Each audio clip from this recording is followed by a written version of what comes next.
Hello there, good evening. You are welcome to Starr today here on Starr FM with me, Tutuwaa Danso. Coming up in this broadcast, National Labour Commission's meeting with the Ghana Federation of Allied Health Profession ends inconclusively, with feuding parties set to return to the negotiation table on August 14. We don't want to get there, but in case it happens, obviously, as leaders of a very sensitive organs in the hospital, we will not take it lightly at all. Still on industrial action, and the Senior Staff Association of Ghana is accusing government of disrespecting the agreement it's had with the association, as 3 unions serve notice of industrial action effective Friday, August 9, 2024. The government, what we feel is that the government is not respecting the agreement that we have had with them. And we think it's not fair. And later in this broadcast, protest grounds in parts of Nigeria deserted on the day of ongoing End Bad Governance demonstration, as ECOWAS urges protesters to heed the calls by President Tinubu for dialogue.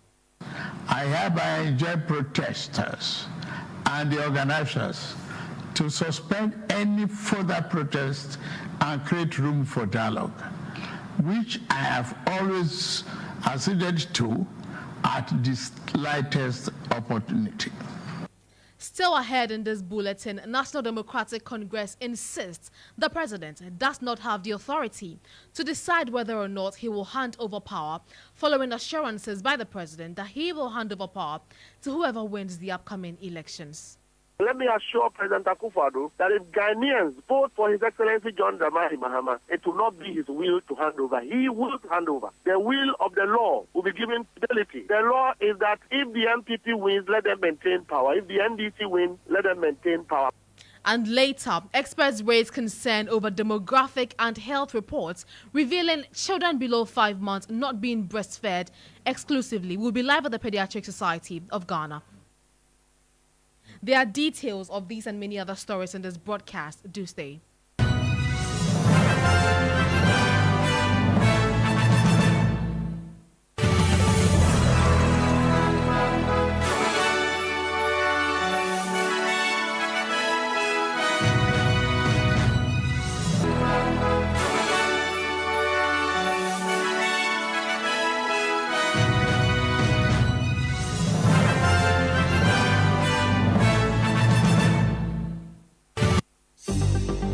Starr News is coming to you live on Ultimate 106.9 FM in Kumasi, Empire 102.7 FM in Takoradi, Cool 103.5 FM in Ho, Rage and Might FM in Tamale, Somali FM in Wa, My Star Radio in the USA. Also live on Facebook on Starr 103.5 FM and on starfm.com.gh around the world. This is Starr 103.5 FM. Thank you for choosing us this evening. We start off the bulletin with some labor-related issues and the meeting between leadership of the Korle Bu chapter of the Ghana Federation of Allied Health Professions, management of Korle Bu and the National Labour Commission on Tuesday ended inconclusively over the Federation's demand for an Allied Health Directorate at the facility. The Korle Bu chapter of the Ghana Federation of Allied Health Professions embarked on a strike on Thursday after the facility failed to create an Allied Health Directorate and a director who is a member of the professions and understands their needs to head the department after almost an hour meeting, ending inconclusively. Now, the National Labour Commission has again directed the feuding parties to return to the negotiation table on August 14. Meanwhile, the Minister of Health, Dr. Bernard Okoboy, has also intervened and is to meet with the leadership of the allied health professions tomorrow to find a definite solutions to their demands. National President of the Ghana National Federation of Allied Health Professions, Dr. Isahaku Shiraz, was speaking to my colleague, Evelyn Arabaidu. So today we have engaged the Labour Commission, and after listening to both parties, they decide that based on evidence that we provided, they need to wait for 1 more week, after which they will call us back to listen to us, because the Minister of Health has intervened, and we made it clear to them that there's supposed to be a meeting scheduled for tomorrow by the Minister of Health, and we expect the solution from that meeting.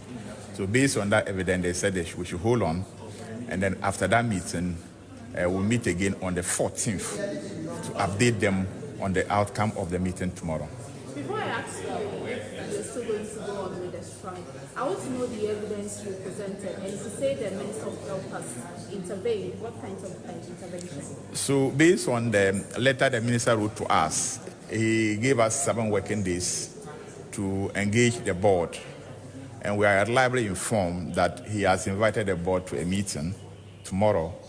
And we are aware that he is supposed to also get back to us before the expiration of the 7 days notice, which is supposed to be tomorrow. So we hopefully, after their meeting tomorrow with the board, he will get back to us to update us on the outcome of that meeting.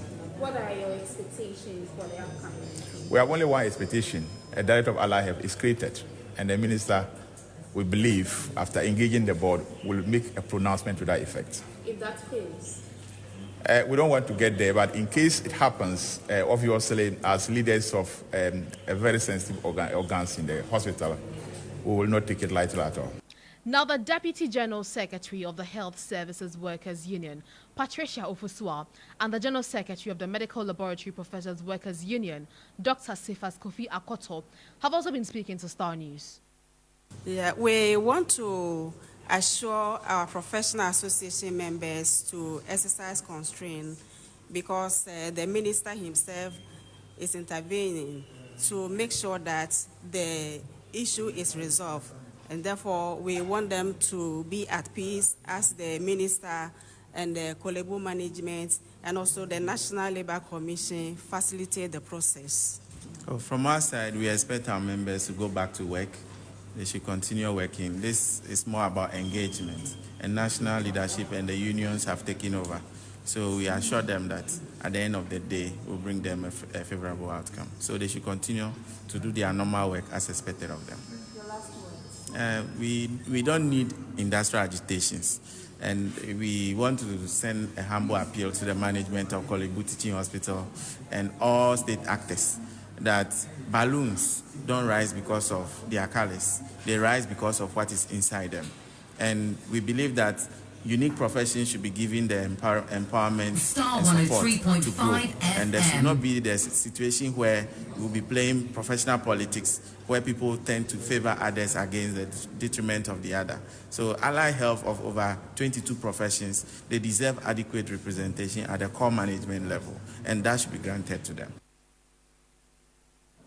We are billed to speak to the local president of the Kolebu chapter of the Allied Health Professions, Dr. Francis Kwachi Inchi, but we don't have that conversation at the moment. As and when we do get that conversation, we'll bring it to you shortly. We are still staying on labor-related agitations because the Senior Staff Association of Ghana is accusing the government of disrespecting their earlier agreement it's had with the association. Now, 3 unions are intending to commence industrial action on August 9, 2024, if the Ministry of Finance does not authorize the payment of agreed allowances by August 8, 2024.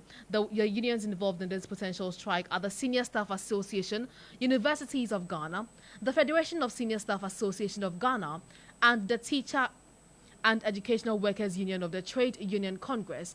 These groups raised concerns over the Finance Ministry's delay in issuing a letter to effect the payment of the vehicle maintenance allowance and other related allowances.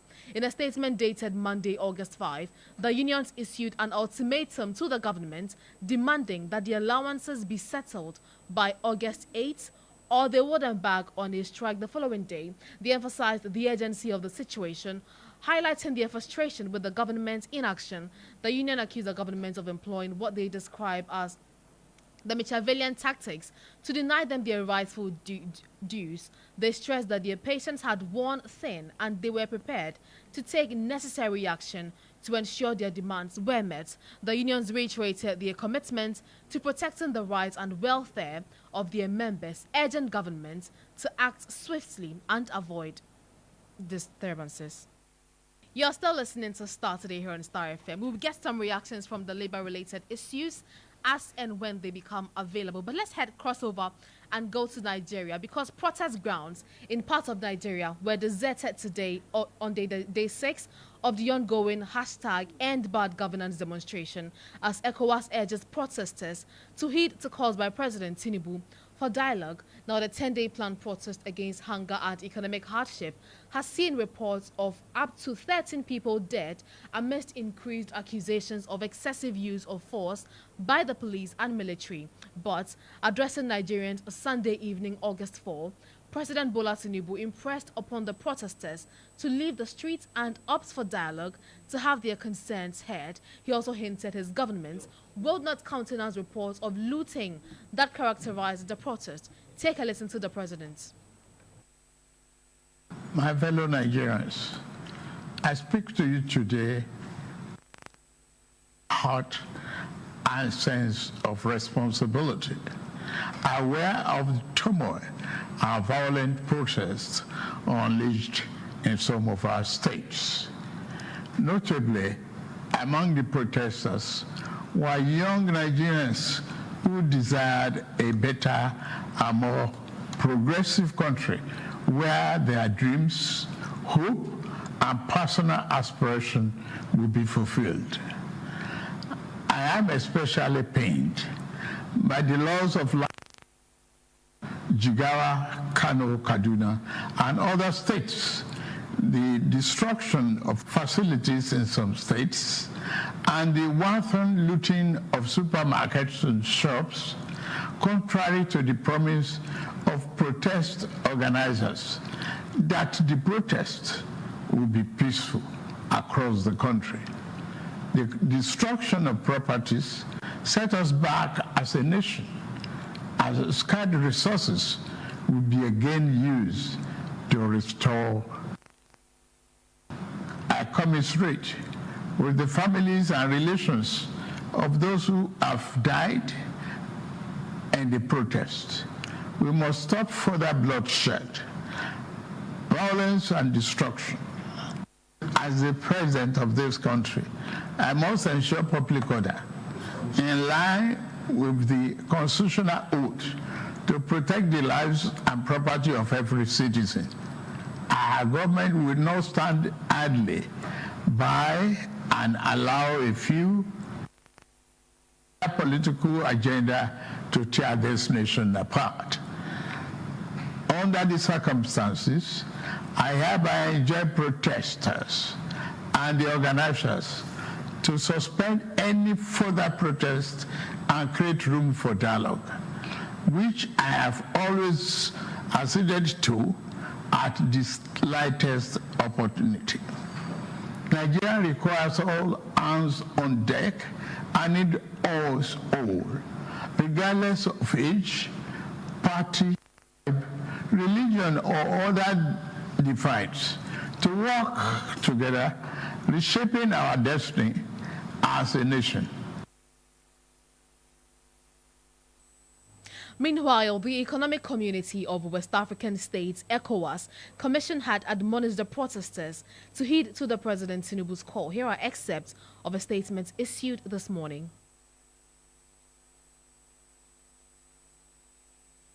The ECOWAS Commission has been closely monitoring the ongoing protest by citizens of the Federal Republic of Nigeria and deeply regrets reports of violence in the course of the protest and the unfortunate death of some protesters, as well as alleged looting and destruction of public and private properties. The Commission extends heartfelt condolences to the bereaved families and sympathizes with the government and the people of the Federal Republic of Nigeria over the losses. The ECOWAS Commission recognizes the rights of citizens to peaceful protest as guaranteed by the 2001 ECOWAS Supplementary Protocol on Democracy and Good Governance and as enshrined in the 1999 Constitution of the Federal Republic of Nigeria as amended. The Commission welcomes the State of the Nation address of 4th August 2024 by His Excellency President Bola Ahmed Tinubu and urges the protesters and all stakeholders to heed the President's call for inclusive dialogue for the resolution of all grievances and for the preservation of peace and security in Nigeria and the ECOWAS region at large. You just heard excerpts of the ECOWAS statement released this morning, urging protesters to put on hold their protest and resort to dialogue because the protest grounds in some parts of Nigeria were deserted today, and it is only day 6 out of the 10 days planned protest to end the bad governance demonstration. And ECOWAS urged the protesters to heed to calls by President Tinubu, who says that the Nigerian youth should rather opt for dialogue and not hit to the streets. But addressing Nigerians on Sunday evening, President Tinubu impressed upon the protesters to leave the streets and opt for dialogue to have their concerns heard. He also hinted that his government would not countenance reports of looting that characterized the protests.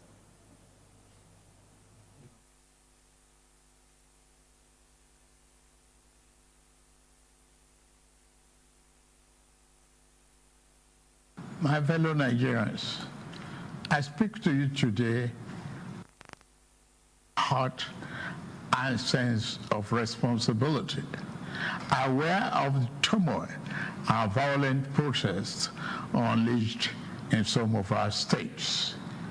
Notably, among the protesters were young Nigerians who desired a better and more progressive country where their dreams, hope, and personal aspiration will be fulfilled. I am especially pained by the loss of life in Jigawa, Kano, Kaduna, and other states, the destruction of facilities in some states, and the wanton looting of supermarkets and shops, contrary to the promise of protest organizers that the protest will be peaceful across the country. The destruction of properties set us back as a nation, as scarce resources will be again used to restore. You just heard the President Bola Tinubu addressing the Nigerian youth to halt the protest. But let's get responses from Nigeria.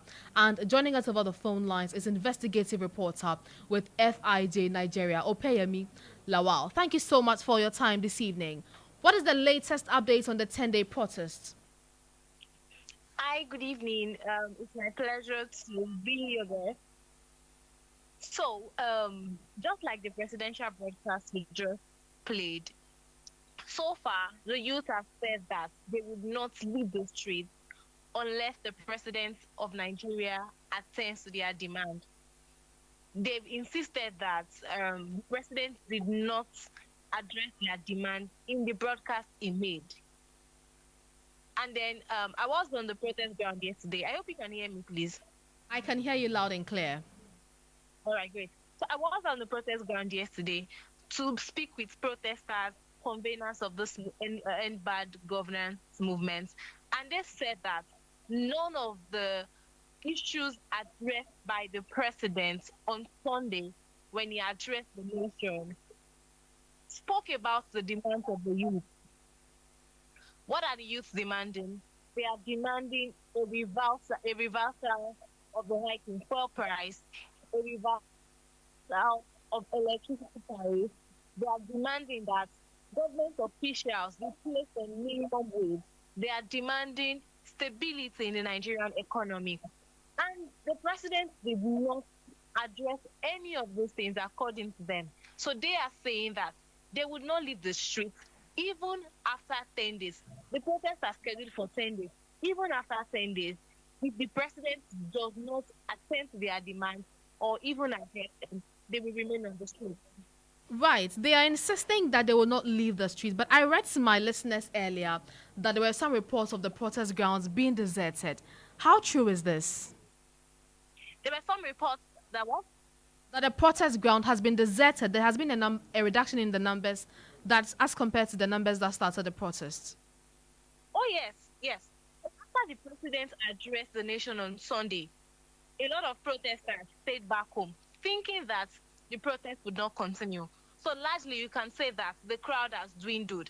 Another reason why the crowd has dwindled is because it's a nationwide protest, but only a fraction of Nigerians are involved in it.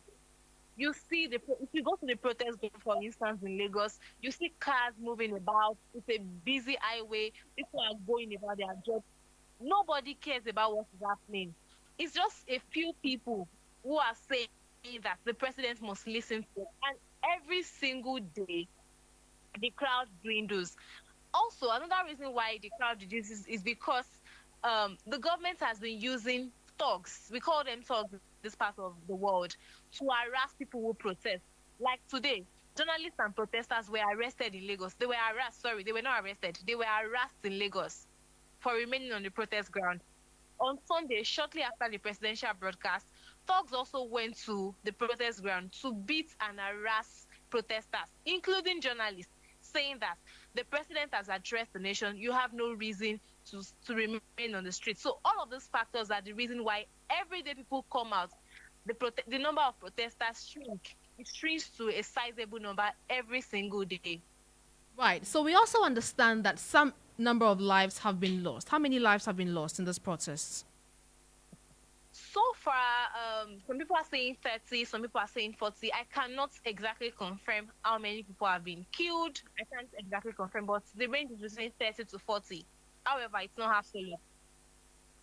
Now, in your earlier submission, you indicated that you engaged organizers of the protesters. You have just about 4 days more to go. What are they planning? What actions are they planning to undertake? They are saying they will remain on the streets until the president addresses their demand. You know, while I was on the protest ground yesterday,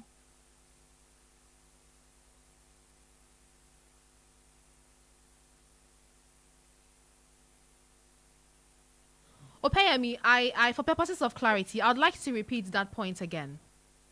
All right. Please go ahead. I mean, kindly repeat the point you just made. All right. So yesterday when I was on the protest ground with protesters, other journalists, and I met with some of the conveners of the End Bad Governance protests in Nigeria, they said that they will remain on the streets until the president addressed their demand. And particularly, one of the protesters said, until the president falls to his knees, I'm quoting the protester now, until the president falls to his knees, we are not going to leave the streets. So for the next 4 days, they plan to continually occupy Nigeria.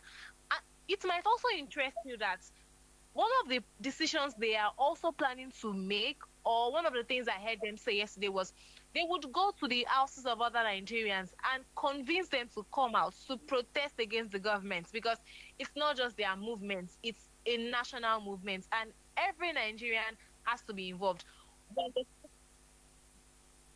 However, I do not know when they will start to implement going into the homes of other Nigerians to convince them. But so it was one of the decisions they made yesterday.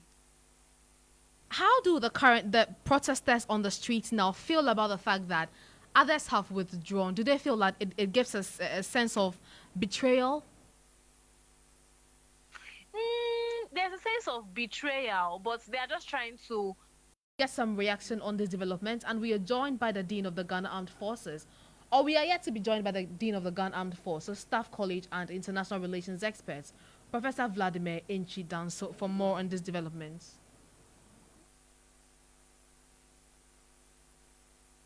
Starr today, first, fast, and credible.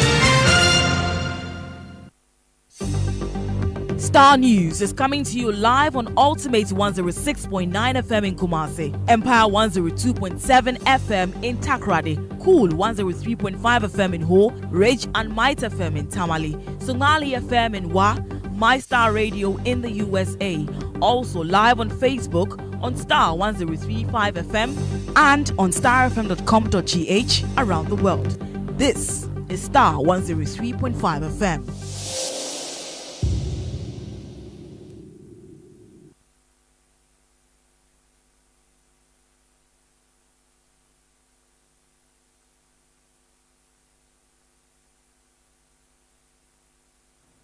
Let's move away from Nigeria and do some politics here in Ghana. And the National Democratic Congress has taken a swipe at the president over his recent remarks that he will hand over power to any party that wins the December elections, and that he has taken up the challenge to ensure a free and fair election. The party, which has been in opposition for 8 years, insists that the outcome of the elections can only be decided by Ghanaians, and the authority to hand over power does not lie with the president. Mustafa Gbande is the Deputy General Secretary for the NDC, and he spoke to Starr News.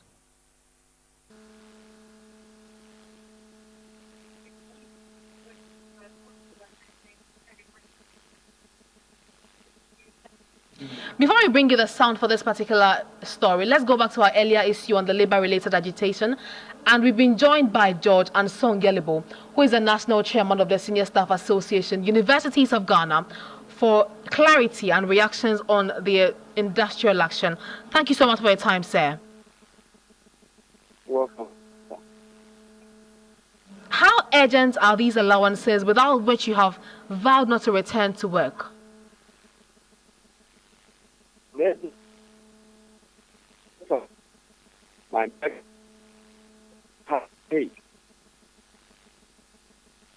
Mr. Yalibo, can you position yourself properly so we can have a fluid conversation? I'm not. I'm not.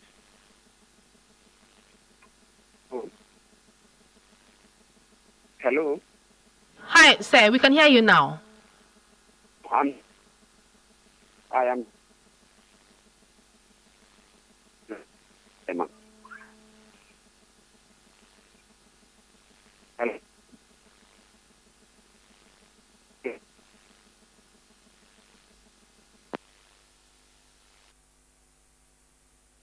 We apologize for the bad feed in that time. Let's bring you our story about Mustafa Gbande, who says that the authority to declare who wins president does not lie with President Tutuwaa. That would have been the appropriate presidential thing for any incumbent to do. But, you know, we didn't know where President Akufo-Addo got his motivation from that he would not hand over. But of course, it's because he took Ghanaians for granted in 2020, so he believes that he can repeat the same. For us, it is not about talk, it's about action. As we speak today, President Akufo-Addo knows, and he has positioned Henry Quartey, the current Minister of Interior, to subvert existing security institutions to see how he can rig and compromise 2024 elections. Can you substantiate that claim? Yes, he's recruiting people without proper procedure. We all know that. Go and check the security agencies. They are not in charge of those doing recruitment. And that is the most dangerous thing for any incumbent government to do. They are training people in all security installations, people who have not passed through procedure, and they are putting them in the mainstream. No, we are not worried about those things because, look, the NDC's commitment, and let me assure President Akufo-Addo that if Ghanaians vote for His Excellency John Dramani Mahama, it will not be his will to hand over. He will hand over. The will of the law will be given fidelity. The law is that if the MPP wins, let them maintain power. If the NDC wins, let them maintain power. But for anybody to use any foul means, dream of it, it will not manifest. It will not be allowed to stand the test of time. That will be crushed. That will be fought at with every drop of our strength. And so let me assure President Akufo-Addo that it is not about his speeches. He's demonstrated bad faith enough. And if there is anybody that is a danger to the peace and security of our country today, is the president himself, the sitting president. President Akufo-Addo is the most dangerous threat to our security, one by his conduct, two by his actions, even in the content of these exposed Ajapade documents, which shows how they will rig the 2024 election clearly. It's a matter of insecurity that should be enough for the president to be resigning or being impeached and should not be allowed to continue any further.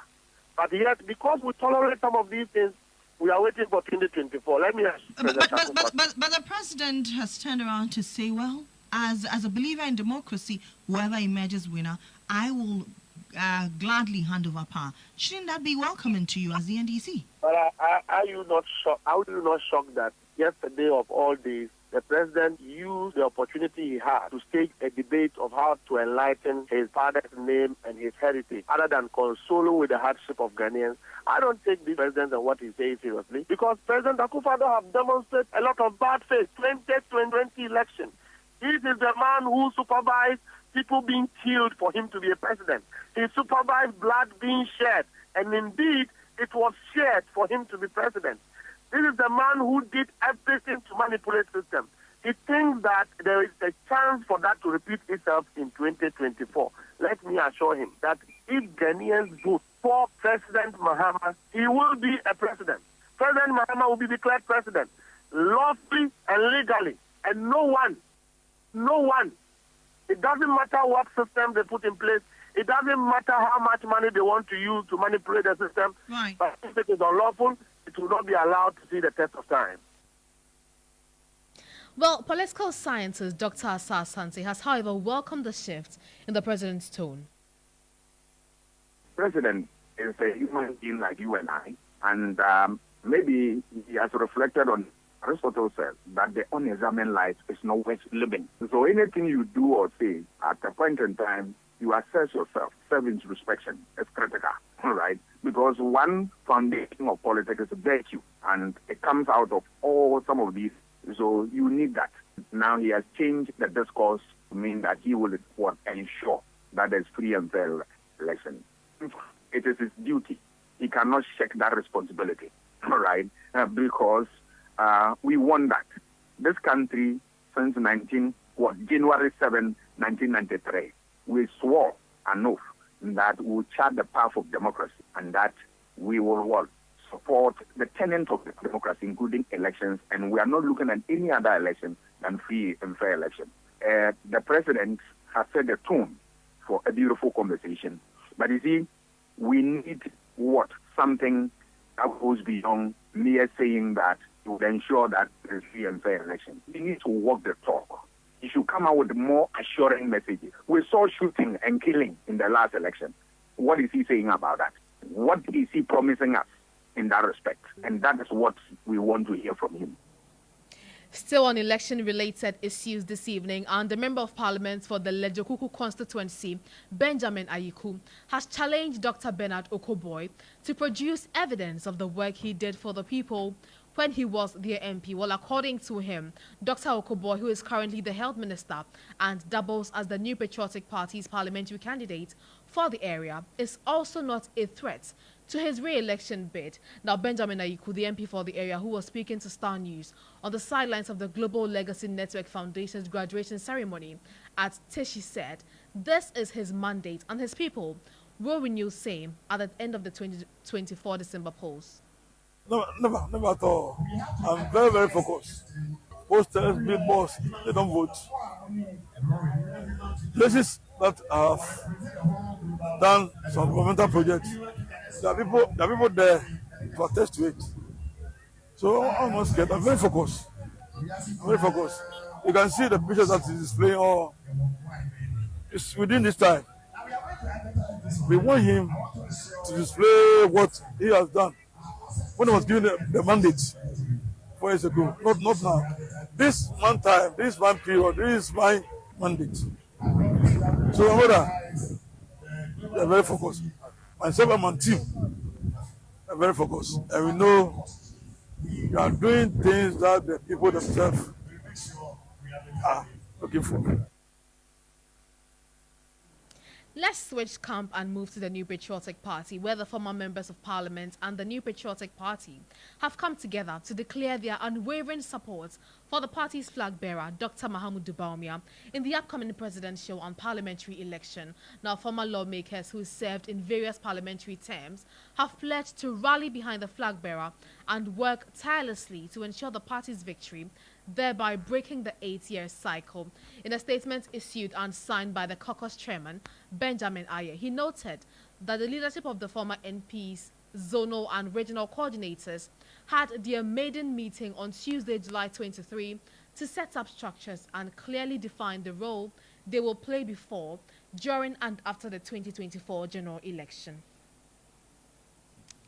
Let's still stay on politics, because traditional rulers across the country have been urged to promote cultural tolerance and prioritize peace and unity as this year's general election approaches. The leader of the APC, Hassan Ayariga, made these remarks during the installation of 70-year-old businessman Hamidu Dauda Akologo as the first chief of the Kusasi community in the Ascent South, Central and North municipalities of the Central region. There are more details in this report. The Kusasi is an ethnic group in northern Ghana and southern Burkina Faso. Due to migration, Kusasi people, like many others from other tribes, can be found down south, engaged in various businesses and trading activities. To ensure unity, the Kusasi community in the Asin South, Central and North municipalities of the Central region has installed 70-year-old businessman Hamidu Dauda Akologo as their chief under the scheme name Naba Lasbudi. Prior to the installation of the new chief, the Kusasis in Asinfosu were under the leadership of the Kusasi chief of Cape Coast, who received direct instructions from the Boku Naba, His Royal Majesty Asigri Abugrago Azoka II. A colorful traditional ceremony to install the new chief was attended by delegations from the palace of Okumeni Buafo Asari, Achiahini II of the Tutuwaa Traditional Council, political leaders and other dignitaries. Speaking at the event, founder and presidential candidate of the All People's Congress, Dr. Hassan Ayariga, urged traditional rulers across the country to prioritize peace and unity for development. The purpose of a chief in any community, first, is to make sure there is peace in that community. So I am appealing to all of you to unite no matter where you find yourself, whether it's a Mamprisi, Kusasi, Busanga, Mushi, Farfar, all of you are my people. Ashanti, Asin, all of you are my people. And I want unity among yourselves. Speaking with GH1 News, the newly installed chief, Naba Lasbudi, expressed gratitude to the Kusasi community for the confidence reposed in him and pledged to promote education and economic empowerment of women.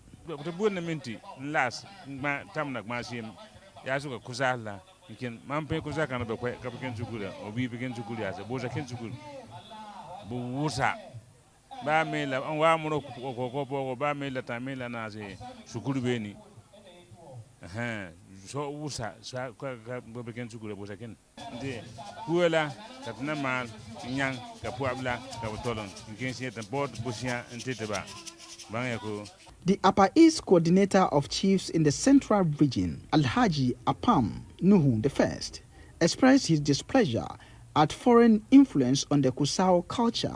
It's something that is eating into the Ghanaian culture, and if we don't try to change it, a time will come that we will lose the value of our culture. The Constitution of Ghana is very clear. It's to recognize the culture of the people, the heritage of the people, the traditions. And that is why we have institutions. To the extent that we have Ministry of Chieftaincy Affairs. That tells you how important it is. The colorful ceremony featured numerous cultural troops engaged in gallant display of traditional Kusao dance to the admiration of the attendees. Let's return to the camp of the NDC because the Member of Parliament for the Ayawaso East, Nasser Toure, is urging Zango youth not to be used as conduit to escalate violence in the December polls. Now, over the years, Ghana's general elections have been marred by violent clashes, resulting in deaths and destruction of properties while affecting the country's political stability. However, speaking to Starr News, the lawmaker stated that the citizens must not condone the act of political intolerance or political vindictiveness. I want to urge every constituency, not just Ayawaso East, every constituency, we want to see peace, peaceful election like Nima. Because if you look at what happened last 4 years at Techima, at some areas, we can see how many people died. Almost about 8 people died.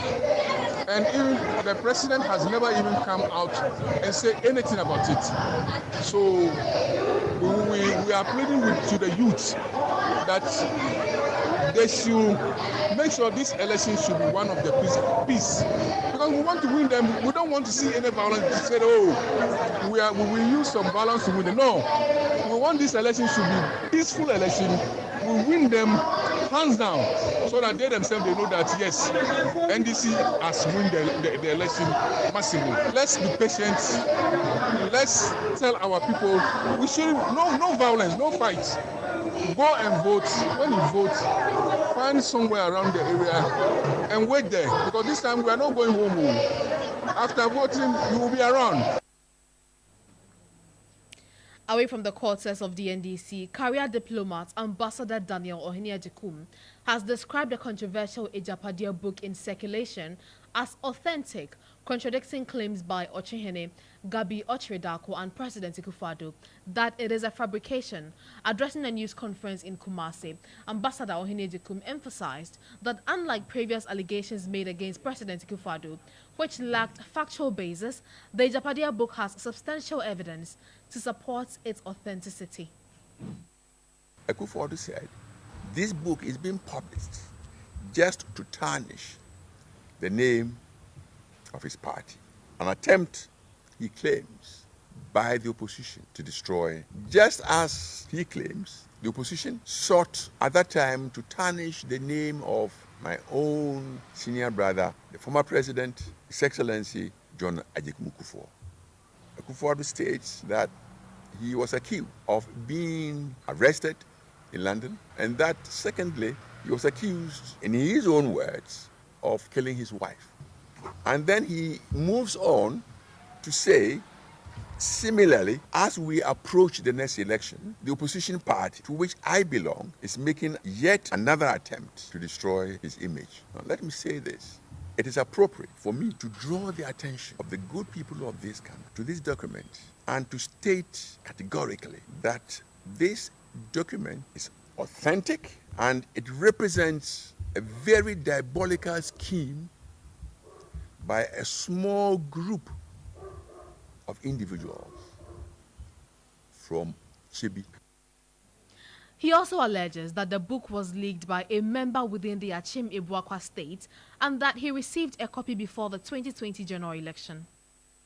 How did I come to contact with this booklet? On the 29th of November, a week before the elections 2020 were to be held, a lady called Anne-Marie Afuakwa Boadu, who claimed that she's a direct niece of, what's his name, Akufo-Addo, and the Chebi royalty.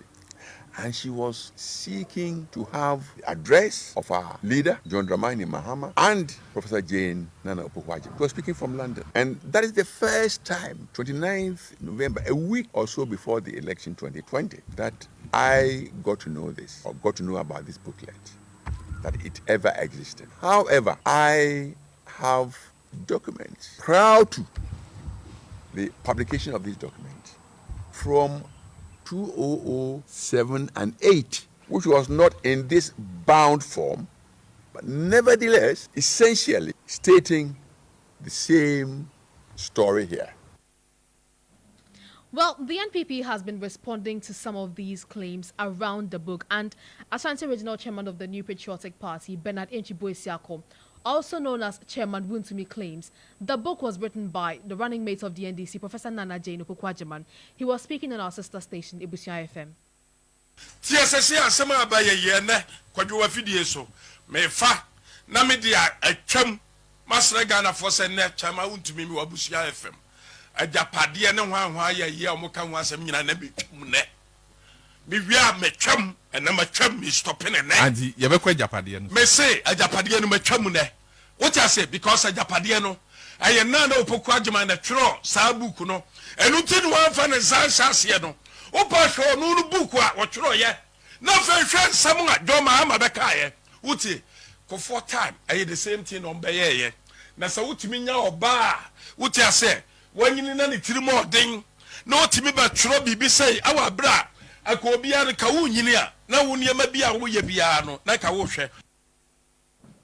Let's now take you on a campaign trail, and the National Democratic Congress's flag bearer, John Dramani Mahama, is scheduled to bring his 4-day campaign tour of the Upper East region to a close this evening after visiting 15 constituencies in that region. Now, the former president, during the tour, engaged with chiefs, religious leaders, and community members across the region to share his vision for a better Ghana ahead of the December 7 general election. Our man on the ground, Hanan Abdul Adam, has been following keenly, and he brings us updates from the Upper East region. Hanan, thank you for your time. What else can you report on the president's campaign tour? Well, Vanessa, we are currently within the between the Bosa South and Bosa North constituencies, where the former president and the leader of the National Democratic Congress, John Dramani Mahama, is almost running up his campaign of the Upper East region after visiting about 32 communities in the Upper East region, where he has held community engagement with chiefs and opinion leaders in all the 32 constituencies. He then also extended to the Yabakubore constituency, which is in the Northeast region, before making another return to the Upper East region, and later will be visiting the likes of Sandima and the Boga Central constituency, where the campaign will officially climax. So messages or vision that he has shared with the people include completion of abandoned projects which dates back to the Jerry John Rawlings era, the John Kufuor era, including those under this current administration. He promised that even the Agenda 111 project that is currently ongoing, he believes that with about 4 months to the December 7 elections, he believes that these projects will not be completed. And then when he resumes power on January 7, 2024, these are priority projects that he will ensure that he will complete. Vanessa, road projects in the Upper East region is not like those that we see in the Greater Accra region or in the Ashanti region. Roads here are very terrible, even though there are international borders in this area, from the likes of Boko, the likes of the Bosa North area, the likes of Bongo, among others. The road network here is very terrible, and he promised that these are priority projects that he will tackle when he assumes office in the next 4 years. Again, he mentioned about jobs. Jobs here, unemployment is very high. We know that unemployment is hovering around 14 to 15%. And over here in the northern Ghana, I must tell you that unemployment is very high. And he promised that he's going to initiate youth employment programs that will bring job opportunities to the people. Again, another issue that has to do with agriculture. And this many people who are predominantly farmers are buying into, where he talks about the Farmer Support Service Center, which would boost agriculture activities in the area for export, because we know that we are importing a lot of food into the country. But the John Dramani Mahama campaign that they have an alternative to this situation, which is weakening or continuously to weaken our national currency, which is the Ghana cedi. So he says that he will improve agriculture to ensure that we export and then gain, foreign exchange that will stabilize our cedi. A lot of promises that have been made, including the restoration of peace in Boko. Boko, we know over the last 3 decades, has not been peaceful. Every now and then, conflict or the ethnic conflict that has lasted for a while has not seen any finality to the issue. He says that when he resumes office, he will collaborate with the relevant authorities, including the traditional authorities in the area, to ensure that peace is brought back to Boko, because Boko is also another border town where major trading activities is happening. But unfortunately, due to the curfew that is currently imposed on the municipality, businesses have stalled. People are not riding motorbikes. Traditional activities are not going on. Chiefs who are supposed to be wearing their traditional regalias are not able to do so because of the current issue in Boko. In Binduri, he promised that e-blocks that he started earlier would have boarding facilities and improve upon the free SHS program to ensure that it is of quality and it is of benefit to every single Ghanaian student benefiting under the project. Potable water, he promised that will be delivered. So he promised that even before he assumes office on January 7, 2024, he's going to construct a box for the people of Binduri. By extension, people of Sibila are going to benefit from these initiatives that he's bringing on board. So a lot of initiatives, including the recruitment of young people into the security service. He says that unlike the MPP, where it is allegedly based on whom you know basis, he promises to make it very transparent to ensure that everybody has the opportunity to apply and be recruited into the security services. And of course, he cannot go without talking about the 24-hour economy. That is the driving force of this campaign. And of course, the chief of Fimbinsi actually endorsed this particular initiative, indicating that because there are a lot of border towns in the area, they know that when this initiative is rolled out, the youth of the area are going to benefit. People of the area are going to have good roads. Enhanced security and accessibility is going to happen in these areas. So the people are also talking about it. And of course, we've engaged a number of youths in the area who are sitting idle without any jobs. And they are very much convinced that John Dramani Mahama is the man who would come and bring them relief. And so the Change to Reset Ghana campaign for the Upper East region will come to a close today and then make a return to the voter region. Back to you, Vanessa, in studios. Right. Hanan, we also understand that he said history will be made with Nana Jane being his co-driver. Tell us more about that. Can you take the question again, please? I'm saying that we understand that the flag bearer of the NDC, that is Mahama, said that history will be made with Nana Jane as his co-driver. Tell us more about that. Well, he made that statement yesterday, that was the 3rd, when he visited the China area, because that is a China Paga constituency. So he told market women that history will be made on December 7th because a female vice president will be sworn into office, and that she is not going to be his mate or a driver's mate, but actually going to be his co-driver. He mentioned that she will be in charge of critical sectors of the economy, which includes the gender ministry, which also includes the health sector, education, among others. So it means that when he assumes office in 2025, Professor Jenana Opoku-Agyeman will not be acting on his behalf or will be going on official assignments, but will be supervising these critical sectors of the economy to ensure that rapid development or improvement is brought to this area, especially with the affirmative action bill being passed by Parliament. So he believes that a female vice president would, champion this or see the implementation of the affirmative action bill to the letter. So the women here or women in China were very much excited about this particular statement or remarks that he made. But then every now and then when we visit various constituencies or during these community engagement, they reiterate the fact that people should endeavor to vote for the NDC because when the NDC is in power, they bring a lot of development to the people. Unlike the NPP, who would only select a few and empower them and expect that during elections, these people will bring them, goodies to induce them to vote for them in elections. So he also talked about the fact that no skirt and blouse in this election because the understanding of the NDC is that some people are going around saying that they should vote for John Dramani Mahama and vote for a certain parliamentary candidate. And that, is another issue the campaign team is actually diffusing every now and then when they have the opportunity to get the people. Because we know that in Binduri, for example, John Dramani Mahama in 2020 won that particular constituency. But unfortunately, his parliamentary candidate failed to win or secure the seat for the NDC. And these are some of the issues that they are also addressing. He is also making a very strong case for Professor Nana Opoku-Agyeman that she is very experienced and that of this country called Ghana can count on to bring them the needed relief. Vanessa. So Hanan, finally, what next for the president? I mean, the former presidents. Well, the campaign, like I said, is expected to climax this evening. So where is he taking his next campaign to?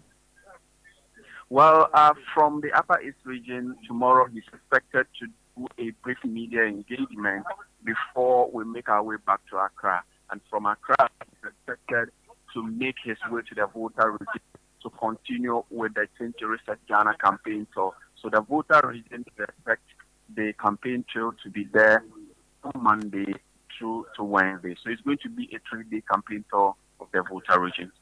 Thank you so much, Hanan Abdul Adam. is our man on the ground. We are still staying on elections because we'll sit with the NPP's parliamentary candidates for Tema West, Dennis Amfosefa, who is hopeful of winning the seats come December 7. Now, the NPP, led by the Member of Parliament, Kingsley Carlos Ahenkra, in 2020 polled a total of 46,707 votes, while the NDC's Raphael Kwesi Tutuwaa polled a total of 44,171 with a vote difference of just 2,500. But Dennis Amfosefa is confident of retaining the seat. He has been speaking to my colleague, Prince Asian.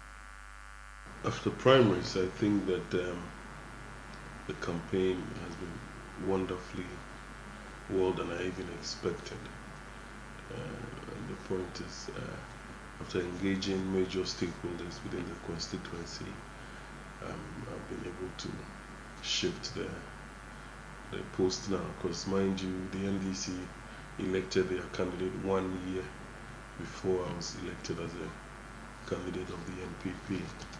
So, but I can tell you with no doubt in my mind that we're in pole position when it comes to both the parliamentary and presidential in Tema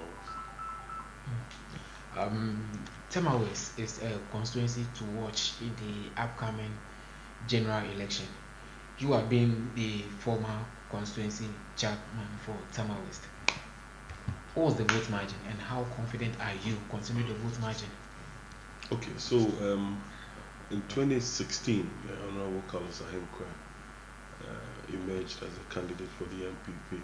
We went to the election with a votes difference of about 900, but at the end of polls, we won with about 44,500, whilst the NDC candidate, James Inu, had about 26,000. So the votes difference was about 14,000 thereabouts. Now, in 2020, even though our votes share went up from 44 to 47,000, the NDC appreciated with a new candidate, Dr. Tutuwaa, who got about 44,000 of the votes. So as it stands now, we are going into these elections, the votes difference of about 2,500. But the fact that there's a new candidate in me and has brought a new energy and a new hope for the people, I can tell you without a doubt that we are going to win, and we'll win convincingly with a lot more votes difference between ourselves and the NDC. Are you not afraid of the vote margin? Not at all. I've been a campaign manager for Honorable Carlos in the 2016 elections. At the time, the NDC candidate now was their candidate in 2016. Both myself and him grew up in the same area. And when he was campaigning, he was telling the people he's a homeboy and he has grown in the area and that they should look at that and vote for him. I was a campaign manager. I also went around and told the people that, hey, listen, I also grew up from here, but I believe that Carlos was the best person to represent us. They bought mine, voted for Carlos, and he won massively. Now, it is me and him, not Carlos anymore. And looking at the fact that I'm confident and very sure that the people within our community, where we all grew up, know me better, and I have related with them with all humility, respect, and better than he has. And so I am sure and very, very confident that I'm going to win. I don't have a doubt in my mind at all that I am going to beat James and I'll beat him. But the conversation also here is that 2020 you lost most electoral areas in Tema West. Anyone who tells you that doesn't even know the dynamics of Tema West. That is why I always say that I think that I have the benefit of 2 election cycles within the constituency. Now, in 2016, when the NDC presented James Inu, Honorable Carlos beat him in all the electoral areas except 2, Ajay Kojo and Klago. Now, in 2020, when they presented Dr. Raphael Tutuwaa, who was a new candidate, represented a new hope, he was humble and very quiet. Yes, we still beat him in 8 of the 11 electoral areas. Okay, we beat him in Wole, which has always been that of the NDC will beat him in Kaiser, Railways, Hakro, Sakmono Estate. So we didn't lose the electoral areas. It is just that their margin appreciated, and where it appreciated has been an electoral area they've already been winning, like the Ajay Kojo, for instance. The Ajay Kojo in 2016, the NDC beat us with about 1,005, 2,000 votes difference. But in 2020, they beat us with about 4,500 votes difference. So it's the same electoral area, but then the portion or the votes increased. So it's not as if we lost electoral areas. No. The margins within which they have been beating us in electoral areas that they already win went up. Let's delve into your campaign. You have started going round. With the current economic crisis that we find ourselves in, things are getting better as we are getting assurances from the president, finance minister, and people, government officials now. What is your message and what are you telling the people of Tema West? Well, for me, I believe that yes, it is true. President Nana Addo Dankwa Akufo-Addo himself has admitted to the fact that the situation is not the best that he wished and hoped we find ourselves. But we also understand that it's a global condition. It's something that is happening everywhere in the world. And we also know that it is getting better. And we are optimistic it will be better in the months and days ahead. Yeah, so my campaign is divided into three folds. One is to look at the youth unemployment situation in the constituency. I strongly believe that if I'm able to touch the youth unemployment situation in the constituency, it will reduce the unemployment rate within my constituency. So, for instance, as one of my proposals or my policies to try and reduce the youth unemployment situation in the constituency is to build a skill development resource center in Tema West. What this skill development resource center seeks to do is to train youth in 10 skill disciplines. And after we train them for free, we tool them and set them up so they become bosses on their own. Now, within the skill development resource center, we are going to have a youth sports development desk. I believe anyone who had lived in Tema and had grown in Tema knows that football is something that the people of Tema, especially the young ones, really enjoy. Now, we need to try and develop the young talents and ship them abroad for them to also have opportunities also to come and look after their parents. So we are going to have a youth sports development desk within the youth skill development resource center that is dedicated and looking at how we can develop the youth talent in football and give them opportunities outside this country. Now, at the same center, we're going to have a job center desk, which is going to have a database on youth who have skilled already and those that have gone through tertiary and are looking for job, to link job seekers with industry, which I believe that if we have a center that does this for the youth within the constituency, industry players will be confident enough to recruit from an agency of a sort that is being spearheaded by the MP of the area, which I think would go a long way to reduce the youth unemployment situation in the constituency. The other one is to looking at our women. For that details, I'm not going to be able to say it because my competitor is also going around picking on my messaging and trying to change it. And then we'll have a message for both teachers and students within the constituency, which I have shared with all head teachers within the constituency. I've met all school teachers within the constituency and I've shared my vision with them. Some of the things that I spoke to them about was us setting up a maths and science quiz within the constituency to encourage our young ones to learn mathematics and science, because the entire world is now shifting into maths and science. As I speak, even though I'm not a member of parliament yet, I'm not a government minister or an MP or a CEO, I'm buying 42 televisions for all the 42 kindergartens within the constituency. I believe that we need to help the foundation of our education, which is the kindergarten, and these televisions will be installed in the KG classrooms to help the kids learn their phonics, oral English, and listening as well, because it's important that at that age they are able to grip the fundamental of English languages going forward, because that is the base of our educational cycle in this constituency. I've engaged the people extensively, and I have a policy and program for every socio-economic fabric of the constituency, and I'm sure, and I know, they are really buying into it. Let's move from, at least your message is quite clear. Now let's look at let's take sectors. Healthcare, Tema Polyclinic, daily get choked, overwhelmed with patients. What is your plan when you are being given the nod?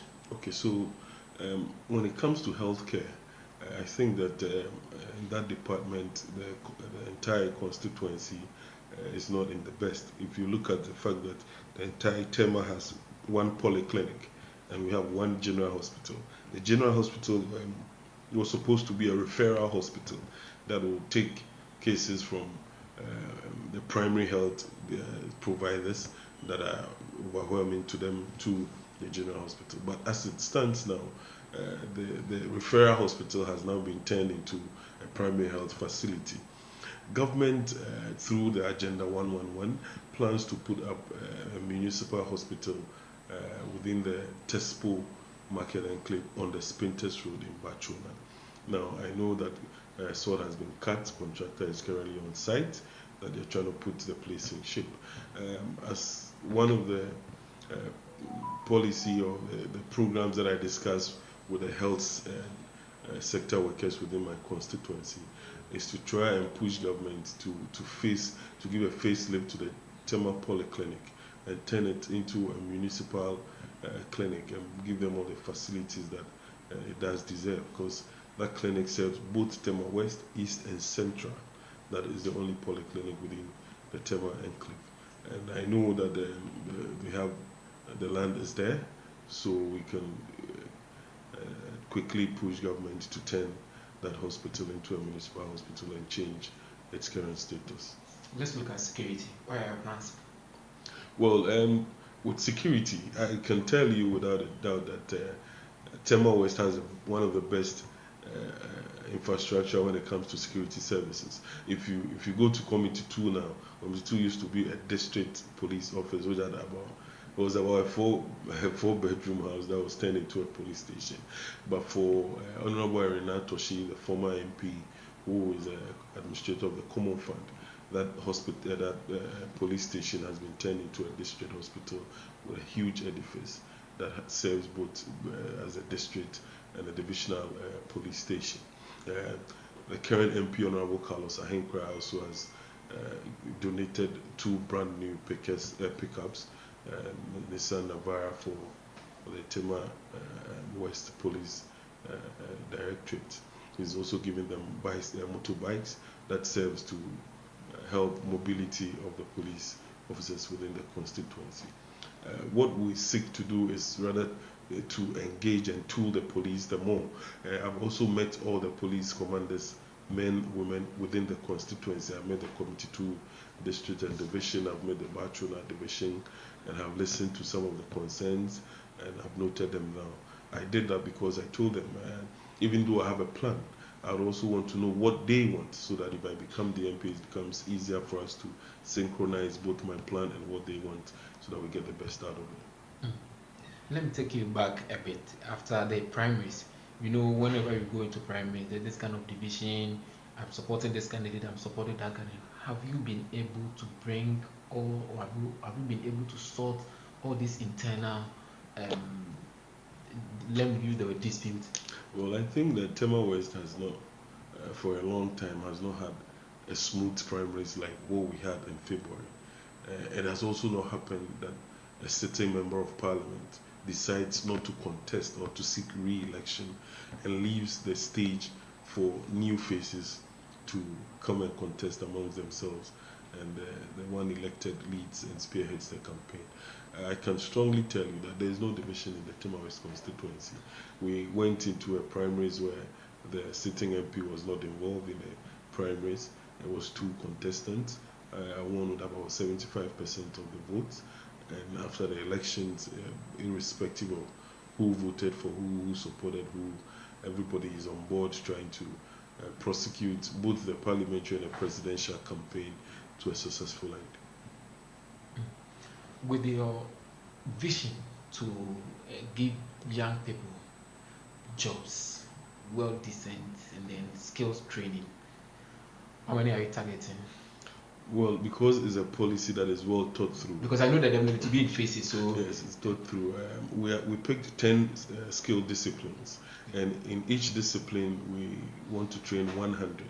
Now, if you are training 100 in a year, so let's take, for instance, dressmaking. If you train 100 youth in a year, it means that in 4 years we have trained 400. So if we have 10 disciplines, it's 1,000 per year, and in 4 years it's 4,000. And we carefully selected disciplines that are not too expensive to tool beneficiaries when they are done with the training. For instance, if you take dressmaking, all the person needs is a sewing machine. After successful training, they can sit at their parents', their mother's veranda and start business until they themselves are able to get a shop and run a business. So it is a well thought through policy. It's not something that we are just saying it for political expediency. Now, 2 minutes. Talk to the people of Tema West. Well, Tema West, my name is Dennis Amfusifa, the parliamentary candidate for Tema West NPP. My message today is simple. The people of Ghana, we gave all our resources to one man and told him that he should look at all the challenges that faces the Ghanaian people and find solutions to. That gentleman, after looking at all our problems, decided that it is important that Ghana rears guinea fowls. And at the end of the day, he told us that they are confirmed Omotuko Burkina Faso. So we did not even get to enjoy their confirm. Now, we also handed over all our resources to a man called Nanado Adonko Akufo-Addo and Bawumia, and told them that they should look at all our challenges and find solutions to them. The two of them sat and agreed that it's important we invest in the future of this country. Hence, they brought out the free SHS policy that seeks to educate the people of this country, irrespective of color, creed, or the social status or financial status of your family. Now, in 2024, December 7th, when you are issued with a ballot paper, it is simply the ACONFIRM or a free SHS policy that is investing in the future of this country. So it is for us to decide as a country if indeed our problems are to rear ACONFIRM or our problems are to really educate the masses of this country and build a human capital going into the future. God bless us all.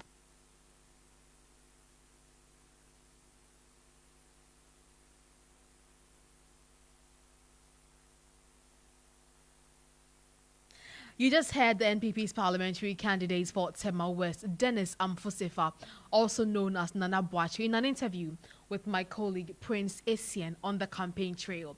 Let's head to one of our headline stories this evening because according to the 2022 Ghana Demographic and Health Survey reports, 47.4% of children aged 0 to 5 months in Ghana are not being exclusively breastfed. Now, this number has stagnated over the past 2 decades, despite the recommendation by the World Health Organization that children should initiate breastfeeding within the first hour of birth and then be exclusively breastfed for the first 6 months of life. The reports further disclosed that in 3 regions, that is the Greater Accra, Ahafo and Eastern region, more than half of the children did not start breastfeeding within the first hour of life. Let's go over the phone lines and engage Dr. Emmanuel Opong, who is the Vice President of the Pediatric Society on Ghana, on how this move will affect children. Doc, thank you so much for your time this evening. Hello, Doc.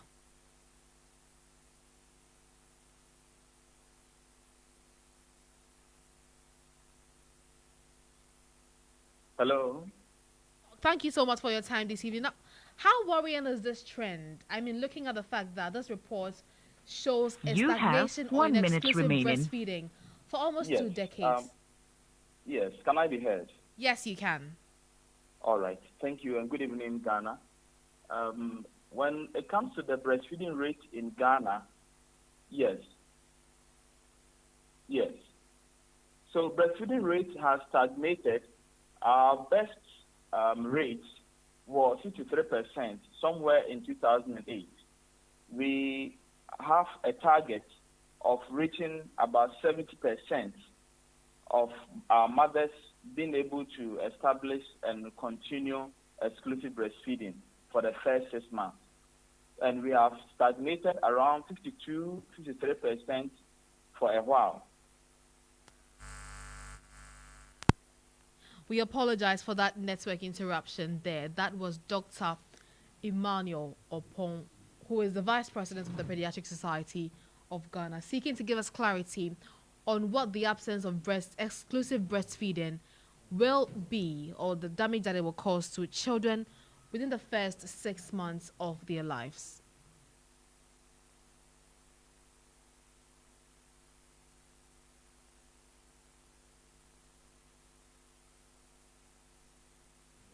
Hello, Doc, if you can hear me, thank you so much for coming. We apologize for that interruption there.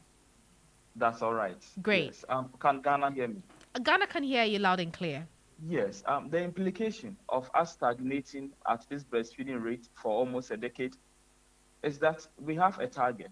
We have a sustainable development goal target of achieving at least 70% exclusive breastfeeding for the first 6 months for every child. Our failing to achieve this and staying around 50 to 53% is worrying. That means that it has implications for the nutritional status of our children, especially those who are under 5. We have worked very hard over the past decade to achieve and improve on our infant mortality and neonatal mortality. But what we are noticing is that we are not making any headway when it comes to our breastfeeding rate, especially exclusive breastfeeding for the 6 months. And we have decided to look at the factors. Now, this year, as part of our breastfeeding week, we are paying attention to the gaps in our breastfeeding performance, and also looking at mainly the working woman, and both in the formal sector and informal sector. Doug, what exactly are these gaps that you're talking about? Support at the workplace for our women. Currently, the maternity leave, paid maternity leave for a woman who gives birth to a child is 3 months. Meanwhile, there has been a clear and strong recommendation for exclusive breastfeeding up to 6 months. It has been a challenge, and we are looking at how best can we support, especially the working woman, to be able to perform or do this exclusive breastfeeding that most of them want to. So we are looking at the workplace. How do we create a breastfeeding room? How do we create a nursery at the workplaces, in the classrooms where the teachers are? Wherever we are, there must be a support system, especially at the workplace, for these women. And that's one of the areas we have identified. Hence, the theme for the year, meaning to close the gaps. But we are focusing on the workplace. And there are other factors, sociocultural factors, that we have still not overcome. Some of them have to do with the perception that the baby is not getting enough breast milk, or no, the baby must take water. And as society, the Society of Ghana and all our partners, we are working towards making sure the message of exclusive breastfeeding gets to the community, it gets to the marketplace, it gets to the churches, so that we, all of us together, the media, are able to support our mothers to offer exclusive breastfeeding. The implication of us not having exclusive breastfeeding is on our nutrition. The under 5 mortality and morbidity targets. Yes. Doc, so how do you intend igniting the conversations around the extension of the maternity leave? A lot of conversation has already gone on. Currently, there's a draft policy that is waiting approval from Parliament. We will encourage everybody to be interested and be part of that conversation. And this conversation goes beyond just healthcare workers championing or pushing for this. It takes all of us in the space because it has implications for our economy. So we want to have a stakeholders engagement at all levels, and Pediatric Society is championing this conversation. And that's why this week we've already set out to launch the Breastfeeding Week, which is going to be a massive campaign to bring our awareness to the concerns that we are raising, to the gaps that we have identified. And we encourage everybody to get on board when we reach you where you are. Right. Thank you so much. Dr. Emmanuel Opom is the Vice President of the Pediatric Society of Ghana.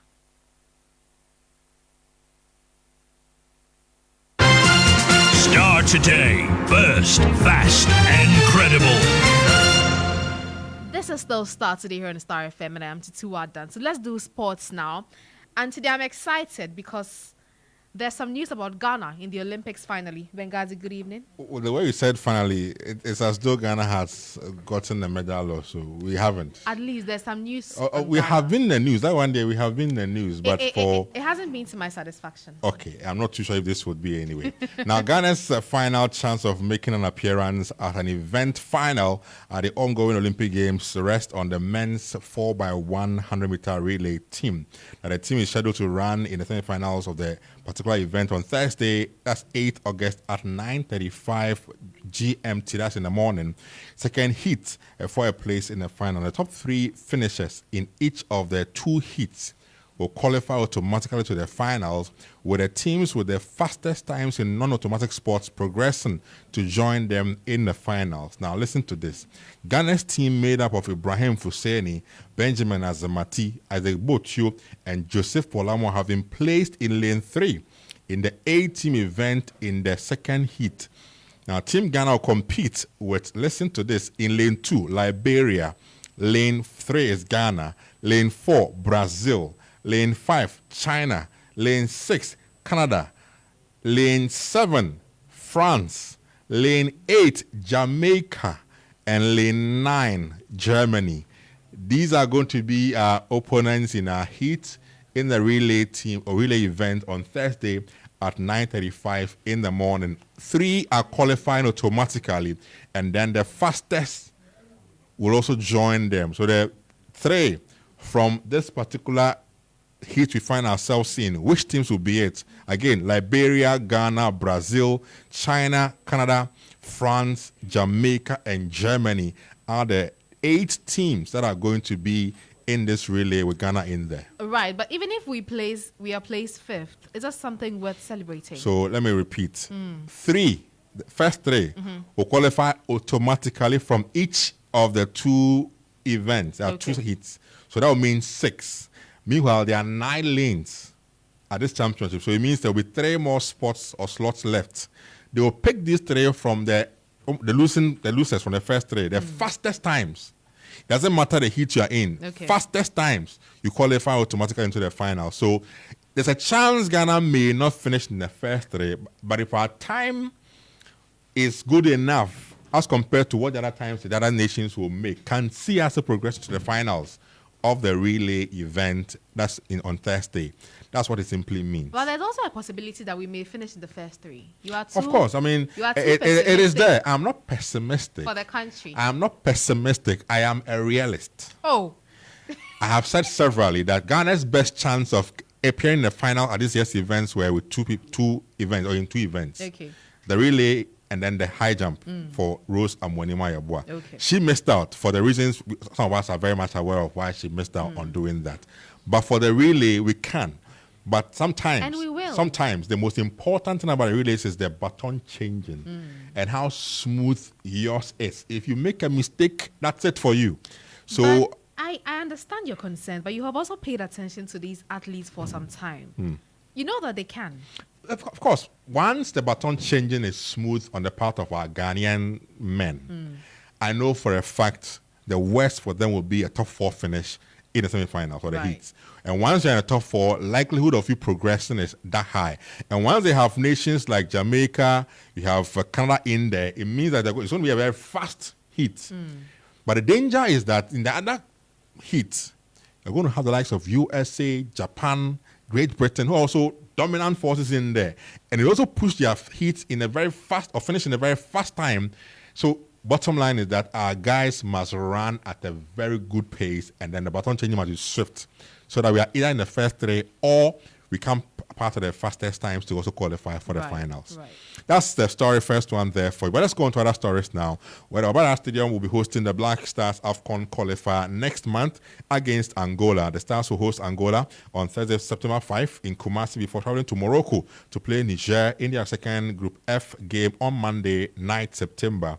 Otado's men are unbeaten in their last two competitive games following impressive wins over Mali and CAR in the FIFA World Cup qualifiers. Ghana in Group F alongside Sudan, Angola, and Niger for the AFCON qualifiers to be held in Morocco next year. The top two teams from the group will qualify for the AFCON, like I said, to be held in Morocco. Now, Sweden's Armand Duplantis has set a new record of 6.25 meters after winning gold in a men's pole vault event at the ongoing Paris Olympic Games. 24-year-old Swede, who has secured successive Olympic titles by clearing 6 meters, set an Olympic record of 6.10 or 10 meters with his next attempt. Now, Armand Duplantis improved his world best of 6.24 meters that he set in April by 1 centimeter at his third attempt to the delight of the crowd at the Stade de France yesterday. Now, the two-time world champion has now broken the record on 9 different occasions.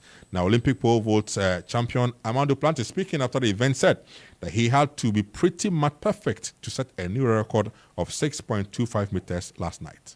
Yeah, pretty much had to hit it close to perfect. I mean, and at least needed to be in the right spot at takeoff to be able to pull and jump the whole record. I mean, you have to be pretty much perfect, and the rhythm of the run has to be right there. And so on the last one, we just tried to get out the details right. I guess I've been fortunate enough to do it, several times now, but it's every time the feeling's kind of the same. I think this was probably even more extreme version of the feeling too. But when I'm going over the bar, it's just like, it doesn't feel real in a way. So that was more just kind of. That is Armand Mundo Duplantis, who is the record holder in the pole vault at the ongoing games. And now let's look at the medal table as it stands now after day 10 at the games. China still leading currently with 22 gold medals, total of 55 medals in total. US are second on some 21 gold medals, a total of 79 medals for the US team. Third now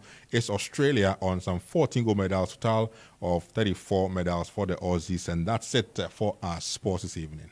Thank you very much. Even though Ghana is still not among the top 10, but it's okay. It's progress. You're dreaming of having Ghana in the top 10 medal ranks. Why not? Why should you be there? Why shouldn't we be there? What have you done to deserve a spot in the top 10 in the medals? We haven't put in place. Nothing.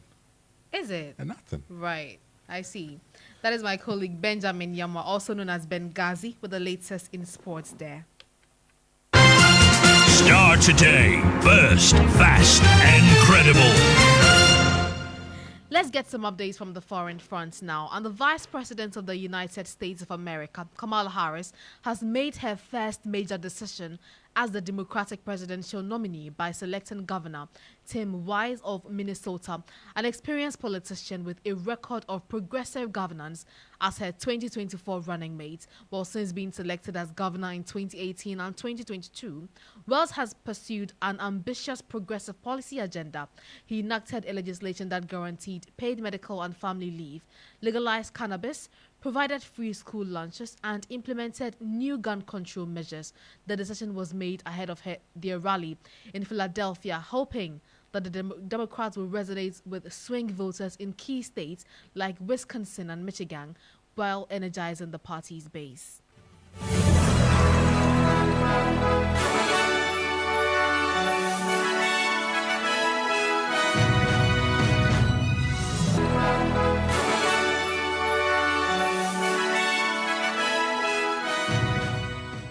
And that is how we end this edition of Starr Today here on Starr FM. My name is Tutuwaa Danso. So don't forget to log on starfm.com.gh for more news updates. On behalf of the entire production team, led by Edem Kojo, Prince Essien, Emmanuel Donko, thank you for making this bulletin a possibility. We'll see you again tomorrow. Bye.